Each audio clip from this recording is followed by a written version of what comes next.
3일간 고린도 전후서의 말씀을 보았지요.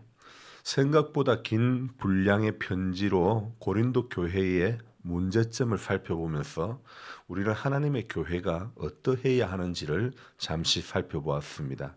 오늘 이제 로마서를 봅니다. 로마서를 보면서 바울이 얼마나 열정의 사람인지 다시 한번 깨닫게 됩니다. 이 로마서는 바울이 고린도에 있을 때에 로마에 있는 성도들에게 보낸 그런 편지입니다. 감옥에서도 교회를 향한, 교회를 생각하는 그 마음은 끝이 없었고, 그래서 옥중서신을 여러 교회들에게 보내는가 하면 고린도에 있으면서 또 로마에 있는 성도들의 생각으로 가득한 것이 바로 바울의 모습이죠. 이 로마서는요, 복음의 노른자와 같은 그런 성경이 바로 로마서입니다. 바울은 로마서 1장에서 아주 중요한 것을 하나 말하고 있는데 그것이 바로 복음이라는 것입니다. 그래서 오늘 1장 하면, 로마서 1장 하면 떠오르는 단어가 바로 복음이라는 단어죠. 그런데 이 고린도에 있던 바울이 로마에 편지를 보내는 이유는 로마에 있는 성도들 가운데 이 복음을 부끄러워하는 사람들이 있었다는 겁니다. 오늘 16절 우리 같이 보았는데요. 내가 복음을 부끄러워하지 아니하노니 이 복음은 모든 믿는 자에게 구원을 주시는 하나님의 능력이 됨이라. 먼저는 유대인에게요, 또 그리고 헬라인에게로다. 여기 16절에 바울은 내가 복음을 부끄러워하지 한다고 말하고 있죠. 우리는 여기서 한번 질문을 해볼 수 있는 것이 있습니다. 왜 로마에 있는 성도들이 복음을 부끄러워했을까? 그렇다면 또 한 가지 질문을 또 해볼 수 있는 것이 있는데 사도 바울이 복음에 대해서 부끄러워하지 않았다고 했는데 그 이유가 무엇일까? 1절에서 4절을 보면요. 그 이유를 이 말씀에서 찾을 수 있는데 1절에 보면 예수 그리스도의 종 바울은 사도로 부르심을 받아 하나님의 복음을 위하여 택정함을 입었으니 이 복음은 하나님이 선지자들을 통하여 그의 아들에 관하여 성경에 미리 약속하신 것이라 그때 있죠. 2절 말씀을 보면 이 복음은 하나님께서 수많은 선지자 예언자들을 통하여 미리 약속한 것이라는 사실임을 밝히고 있죠. 그리고 그는 1절에 이 하나님의 복음을 위하여 나는 택정받은 사람이다 이렇게 밝히고 있습니다. 바울은 선지자들을 통해서 성경에 미리 약속한 것이 무엇인지, 하나님이 약속한 것이 무엇인지를 3절 4절에서 또 말하고 있습니다. 우리는 우리 믿음의 근거가 오늘 3절에 보니까 그의 아들에 관하여 말하면, 오늘 우리 믿음의 근거가 성경의 약속이라는 사실을 우리는 오늘도 굳게 붙잡아야 합니다. 이 새벽을 깨워 기도하는 자리로 나오는 것도 성경에 약속한 것 그거 붙잡으려고 오는 것인 줄 믿습니다. 우리가 예수를 구주로 믿고 신앙생활하는 가장 기본적인 이유는 성경에 약속한 것 그거 붙잡으려고 우리가 신앙생활하는 거죠. 바울은 이 선지자들의 입을 통해서 약속한 것이 무엇인가를 3절에 그의 아들에 관하여 말하면, 바울은요 성경에 약속한 것은 바로 하나님의 아들을 이야기하고 있는 것을 먼저 3절에 이야기하고 있죠. 그리고 그 아들에 관하여 이 약속을 했는데 오늘 그 하나님의 아들은 바로 예수 그리스도시죠.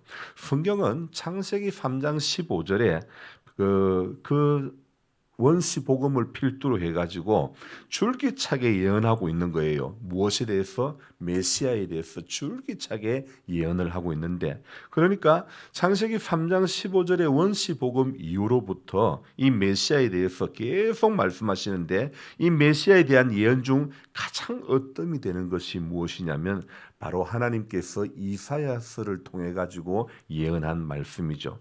사실 구약 성경 전체는 하나님이 택한 백성을 구속하기 위해서 메시아를 보내시겠다는 하나님의 언약의 말씀으로 기록되어 있죠. 창세기부터 말라기에 이르기까지 구약 성경 전체가 일관되게 이 사실을 예언하고 있는 약속의 책이라고 우리가 보면 됩니다. 그 중에서도 이사야서는 오실 메시아에 대해서 분명하게 예언을 하고 있습니다. 그뿐 아닙니다. 수많은 신학생들이요, 이 이사야서에 나타나는 메시아 사상에 대한 논문을 얼마나 많이 쓰는지 모릅니다. 그래서 한마디로 구약 성경은 오실 메시아가 복음이라는 거죠. 오실 메시아에 대한 기록은 매우 중요하기 때문에 이런 논문을 쓰는데 주제로 많이 정하고 이렇게 다루고 있는 것이죠. 바울은 그의 아들에 관하여 말하면 이렇게 이 3절의 끝에서 다윗의 혈통에서 났고 그의 아들의 출생이 다윗의 혈통에서 나셨다는 것, 선지자들의 입에서 줄기차게 예언된 메시아가 바로 다윗의 혈통을 통해서 이렇게 미리 오실 것을 예언하면서 또한 마리아의 몸을 통해서 탄생할 것을 말하고 있는 것이죠. 마리아의 몸을 통해서 탄생한 것, 십자가에서 죽으심, 그리고 부활, 이 모든 것이 역사적인 사실이었음을 설명하고 예수님이 부활하심으로 마침내 하나님의 아들이 되셨음을 또 확정하고 있다고 말하고 있죠. 자, 그런데 로마의 사람들은 왜 이 복음을 부끄러워했을까? 왜 바울이 부끄러워하지 않는 이 복음을, 왜 예수 그리스도를 부끄러워했을까? 로마의 사람들은요, 아마 이런 생각으로 가득한 것 같습니다.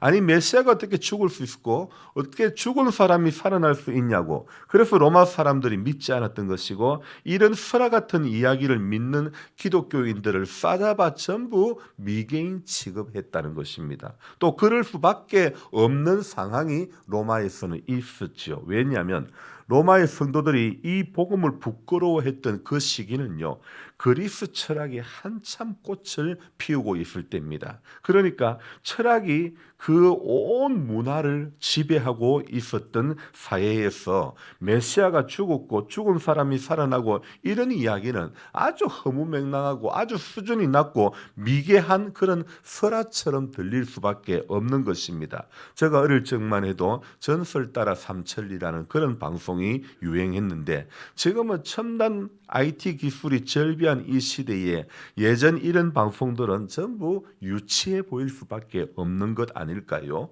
로마의 성도들이 부끄러워할 수밖에 없었던 그 상황이 오늘 그대로 우리 신앙 가운데도 이렇게 적용이 되는 것 같아요. 기독교인을 미개인 또는 광신자 취급을 받는 것은요, 지금도 마찬가지입니다. 진짜 가난하고 헐벗고 먹을 것이 없을 때 산업화되기 이전에 믿었던 종교지, 지금 너무 잘 먹고 잘 사는데 아직도 그런 미개한 종교를 믿냐고 사람들이 손가락질하기도 하지요. 한참 코로나가 성행할 때에 지금도 물론 그렇지만은 건물주들이 건물이 비어도 교회는 안 주겠다고, 그런 분위기. 교회가 들었으면 장사가 안 된다고 임대를 안 해주는 것. 그래서 사람들이 기독교인이라는 것을 공개하는 것을 꺼려하는 사람들도 많았지 않습니까? 이러한 현상은요, 어쩌면 앞으로 가면 갈수록 더해질 것입니다. 왜냐하면 세상은 가면 갈수록 복음을 더 무시할 것이고 예수 믿는 사람들을 더 무시할 것이고, 나아가서는 자신이 기독교인이라는 것을 스스로 부끄럽게 여기고 마는 그런 풍조 가운데 더 깊이 빠져들 수도 있는 겁니다. 자, 그런데도 불구하고 바울은 이 복음을 이런 사회 분위기 가운데에서 어떻게 내가 복음을 부끄러워하지 아니하노니라고 당당하게 말할 수 있을까요? 복음이 무엇이길래 이 핍박자 박해자였던 사울이 바울이 되고 핍박하는 사람이 이제는 복음에 미친 자가 되고 말았는가요? 기독교를 믿는 사람을 핍박하던 그 장본인이 어떻게 이 복음을 부끄러워하지 않는 사람으로 바뀌어질 수 있었던 것일까요? 우리는 이에 대한 해답을요, 바로 이 16절 중간 부분에서, 이 말씀에서 찾아볼 수 있습니다. 16절 중간 부분 한번 볼까요? 이 복음은 모든 믿는 자에게 구원을 주시는 하나님의 능력이 됨이라. 아멘. 여러분, 복음의 비밀은요, 인간이 고상하다고 여기는 철학이 설명해 줄 수 있는 그런 영역이 아닙니다. 인간의 그 어떤 지성으로도 이해할 수 없는 하나님의 능력이 되는 줄 믿습니다. 지금은 작고한 이어령 교수님이 얼마나 대단하신 분입니까? 문화부 장관을 지냈던 그분, 그는 기성의 모든 권위에 거부하는 몸짓으로 살아온 아주 냉철한 지성인이고 정말 철저한 무신론자였습니다. 교회를 한 번도 다녀본 적도 없고 어떤 종교를 믿어본 적도 없었던 그가 2007년 7월 24일 세례를 받기 위해서 무릎을 꿇었다는 것입니다. 그러면서 그분은 이렇게 고백합니다.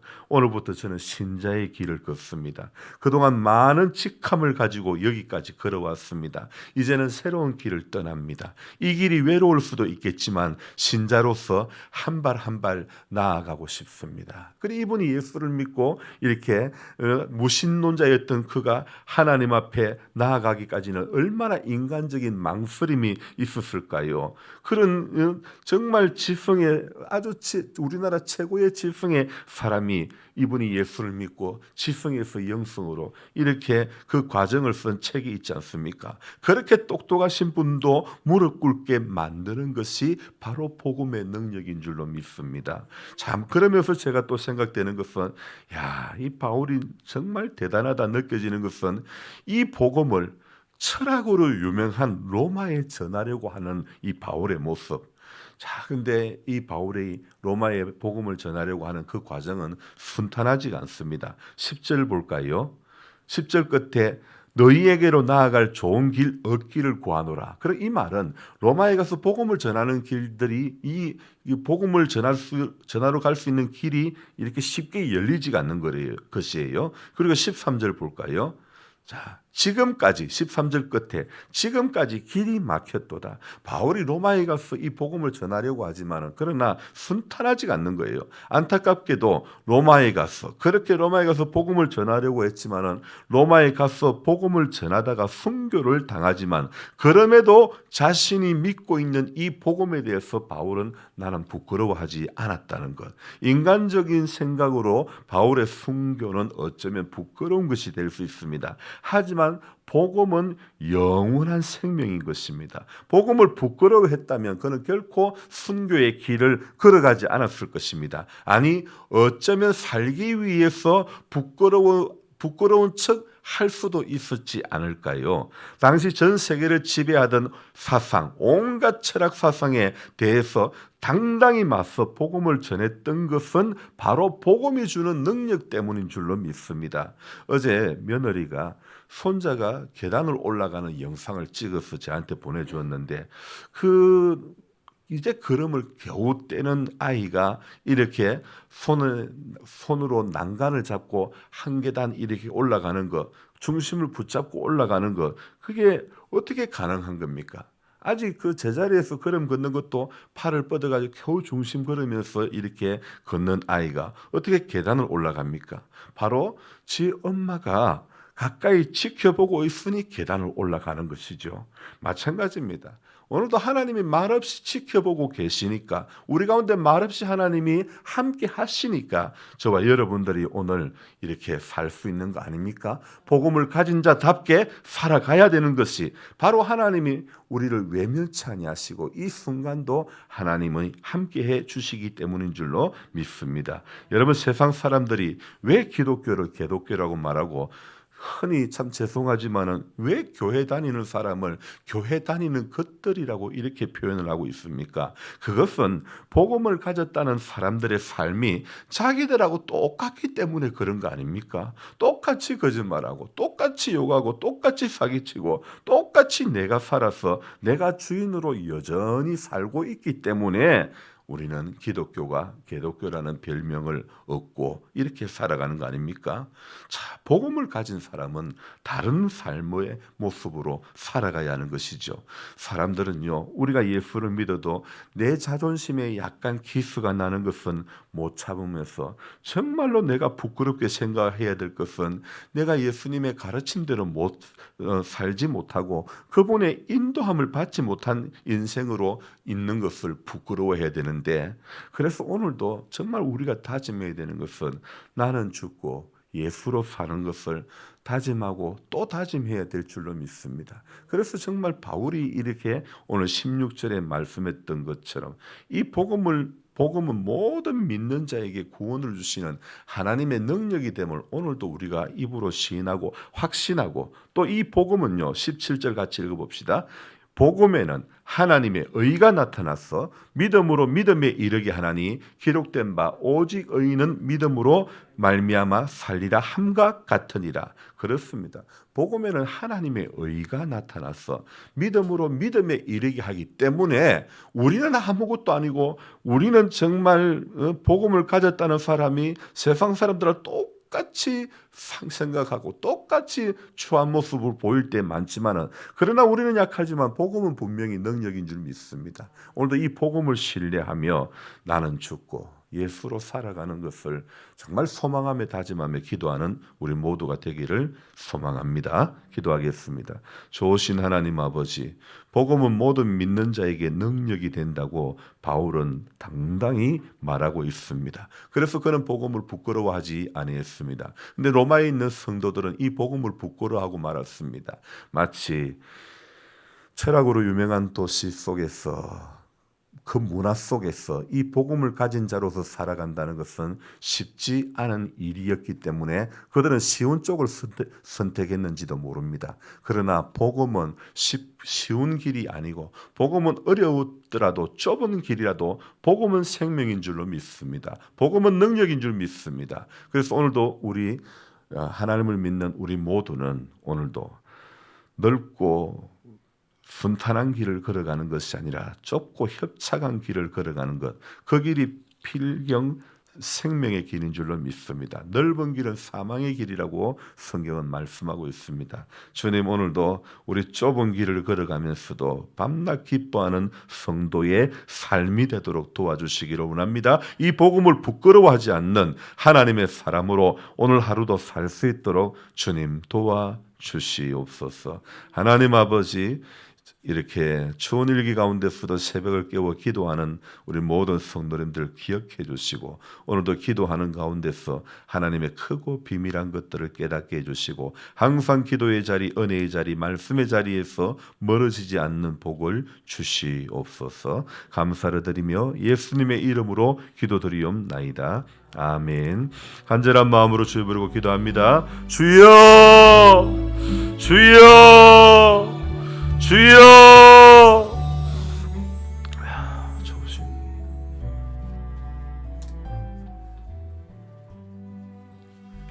좋으신 주님.